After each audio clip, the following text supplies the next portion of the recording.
Maayong adlaw kaninyong tanan mga kadumong. Akong kauban karon nga special kay akong papa. Moy akong gusto makauban karon.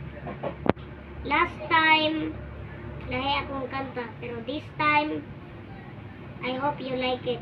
I would like to dedicate this song na walay mga uyab ug naay mga kamit.